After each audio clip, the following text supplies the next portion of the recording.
The old ST. Jude's hospital has been a dark stain on our town's history for decades. Closed down in the 80s after a mysterious outbreak claimed the lives of nearly every patient and staff member, it's been left to rot. A skeletal monument to a tragedy no one talks about. The official story was a virulent, unidentified pathogen, but the locals, they whisper a different tale. They say something evil was born in that hospital, something that walked the halls long before the final lockdown. As a paranormal investigator, stories like that are my bread and butter.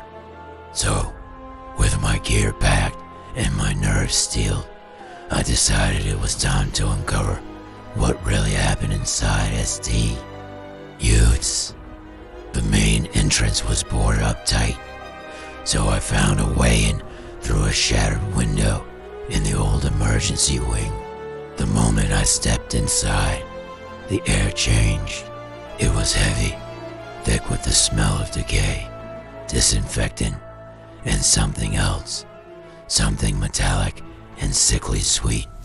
The silence was absolute, broken only by the crunch of broken glass under my boots.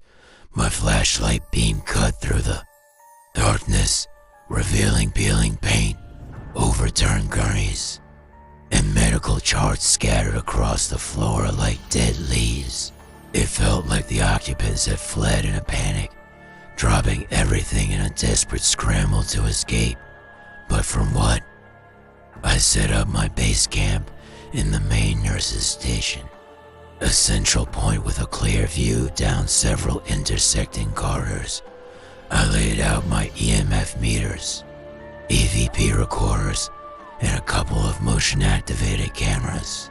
As dusk settled outside, the hospital seemed to exhale, and the true silence of the place began to give way to subtle, unsettling sounds. A faint, rhythmic squeaking from down the hall, like a rusty wheelchair being pushed back and forth. A soft, wet cough from an empty patient room. I tried to rationalize it, the wind, the building settling, but a cold dread was already coiling in my stomach. This place wasn't just empty, it felt occupied. My EMF meter suddenly shrieked to life, its needle jumping into the red. It was pointing directly down the east corridor, towards the old surgical ward. I grabbed my camera and started walking, my heart pounding a frantic rhythm against my ribs. The squeaking grew louder, closer. As I rounded a corner, my flashlight beam landed on a wheelchair sitting in the middle of the hallway. It was facing away from me, and it was rocking ever so slightly, back and forth, back and forth. The squeak was agonizing. I called out, my voice sounding small and thin in the vast space. "Is anyone here?" The rocking stopped. Absolute silence descended again, heavier and more menacing than before. I took a tentative step forward, and that's when I heard it, a whisper right next to my ear. It was a woman's voice, raspy and weak, and it said just one word: fever. A wave of icy cold washed over me, and I spun around, flashlight beam frantically scanning the empty hallway. Nothing. There was absolutely nobody. There, my breath hitched, and I backed away slowly, never taking my eyes off the now motionless wheelchair. That's when my EVP recorder, which I left running, started picking up something. I rewound the audio, my hands trembling. Through the static, I could hear a chorus of faint voices, overlapping whispers of symptoms: headache, chills, can't breathe, it hurts. It was the sound of a phantom plague. Retreating to the nurse's station, I felt a growing sense of panic. This wasn't just a haunting, it was a reenactment. The spirits here weren't just lingering, they were reliving their final, agonizing moments. I decided to check the patient records, hoping for a clue. The files were a mess, water damaged and covered in mold. But I found one, tucked away in a drawer, that was strangely pristine. It belonged to a patient zero, a man named Arthur Graves. The notes were chilling. He was admitted with a high fever, but his symptoms were bizarre, unclassifiable. The final entry, scrawled in a shaky hand, read, "Patient is changing. His skin is pale. Eyes are black. He doesn't speak anymore. He just stares. God help us." Suddenly, all the motion-activated cameras I'd set up started triggering at once. The monitors flickered to life, showing empty hallways. Or so I thought. In the corner of one screen, a dark shape flickered and then vanished. On another, a gurney rolled into view on its own, then stopped. Then, from deep within the hospital, came a new sound. It wasn't a whisper or a cough. It was a low, guttural moan, a sound of profound suffering and something else, hunger.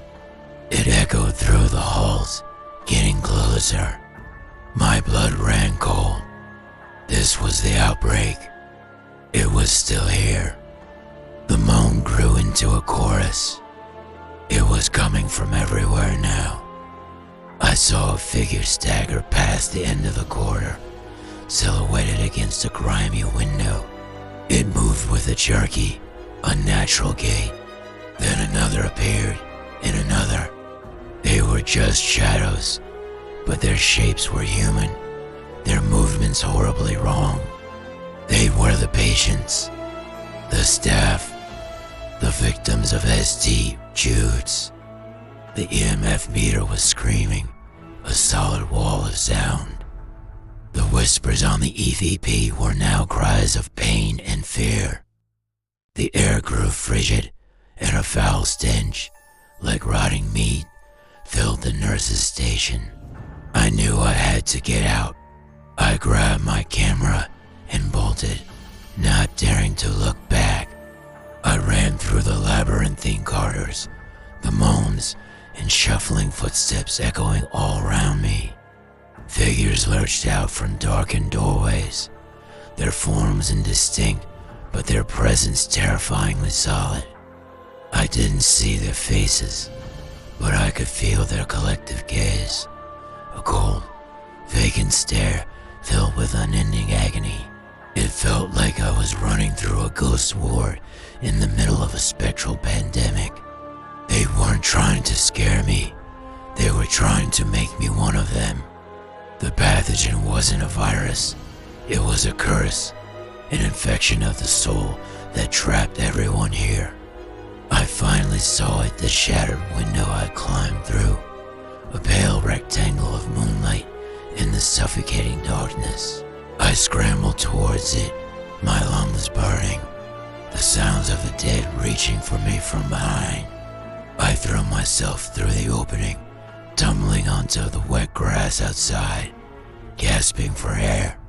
The sounds from inside the hospital abruptly stopped, as if they couldn't cross the threshold. I lay there for a long time, shaking, staring up at the menacing silhouette of St. Jude's. I had survived, but I had left a part of my courage behind in those haunted halls. The outbreak at ST Jude's never ended. It's just waiting for its next patient. And as I looked down, I saw a faint, red rash beginning to form on my arm. The fever was just beginning. Thank you for watching. If you have your own stories of haunted places, share them in the comments below. And don't forget to like and subscribe for more investigations into the unknown. Stay safe out there.